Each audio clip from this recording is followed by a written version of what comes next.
What's going on? It's your boy Sermon at Sermon's Domain on Twitter.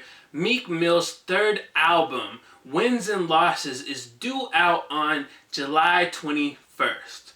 The album will tackle exactly what the title says. It'll talk about Meek Mill's wins, and it'll also talk about his losses throughout his life and career. With the pre-order going live on iTunes today, we also get the track listing. There are currently 4 singles off this album out. The first one was Whatever You Need featuring Chris Brown and Dolla. The second was Glow Up. The third is Young Black America featuring The Dream, and this one is possibly my favorite, so I'm glad that made the cut. And the latest one, which is titled Issues. Now, I listened to Issues and I just wasn't feeling it. Maybe I'll listen a few more times and grow to enjoy it, but right now it just feels like a stale idea. It's just Meek Mill saying, I can't trust a bitch because I got issues.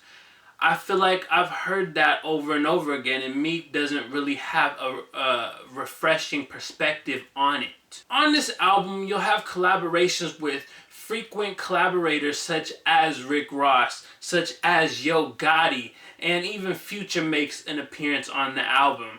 Aside from the people that Meek has worked with a lot in the past, you also have Dolla, like I mentioned. You got Teyana Taylor on a record. And so it looks like the features are going to be a nice strong point for the album. It seems like Meek got people who are going to help him get his message across. You know, someone like a Rick Ross who's been around for Meek's, uprising for like the last good, 5 years, 6 years that he's been a part of Maybach Music. Oh, and of course, you cannot forget the guest feature that every album needs in order for it to get a release date, Quavo. Yes, Quavo is on this album so everybody can sleep well at night. Atlantic Records wasn't going to release this album without a Quavo feature. I'm exaggerating, but, it could be the case. Another collaboration on here is titled We Ball, and it features Young Thug. This will be like the third collaboration between Meek and Young Thug. And I think this one might be the best. Like, it's one of those records that Meek has been previewing through Instagram and Snapchat. It's to the point that if We Ball didn't make the cut, I feel like a lot of fans would be mad. Like, Meek has teased songs in the past that never got released, and I know his fans are still on forums like, why isn't this song coming out? It's been 5 years. We had this preview. And so I'm glad that he's not going to hold back We Ball for whatever reason. From what I heard, those snippets sound pretty promising too. I'm going to reserve judgment until I actually hear the entire song, but from what I heard, it sounds like it could be a great record.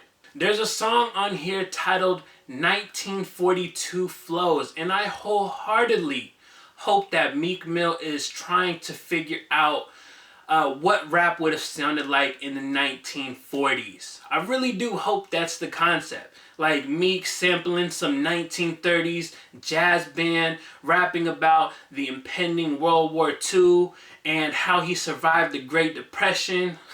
That actually just started out as a joke when I seen the track title, but I actually want that to happen now. Can Meek Mill rework the song? Maybe I'm right. I don't know, but I have no idea what to expect from that. Maybe it's something to do with like Philly, the 1942 part. What is my most anticipated song just looking at the track listing?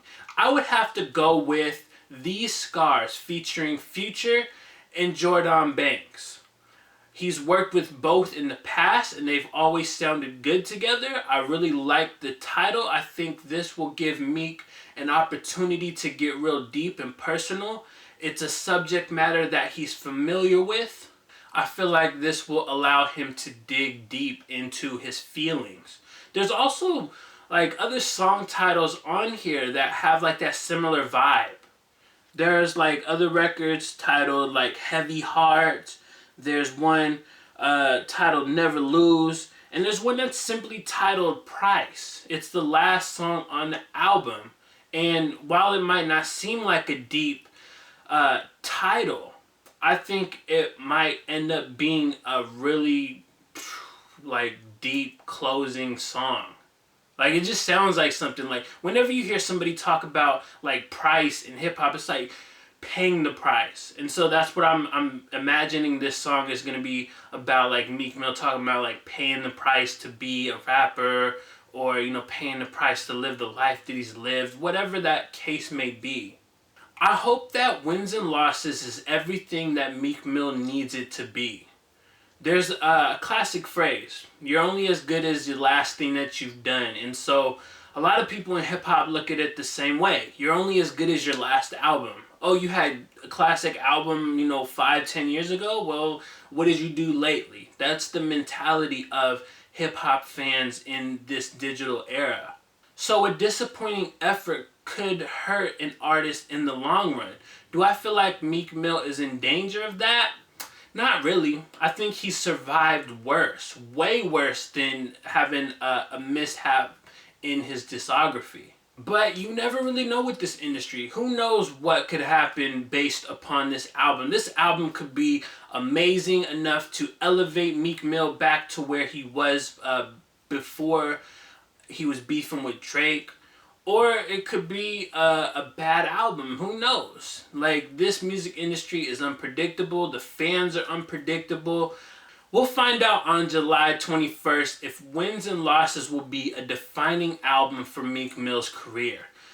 I'll include the track listing in the description so you can check that out. Let me know what songs you're looking forward to, and what do you expect out of Wins and Losses? What are you hoping to walk away from this album with, besides the fact that you want good music? Like, dig deeper than that. Talk to me in the comment section below, and then like the video, subscribe to the channel if you're not already, share the video. Follow me on Twitter at Sermons Domain, and as always, thank you for your time. I appreciate you for watching, and until next time, peace. Keep chasing your dreams.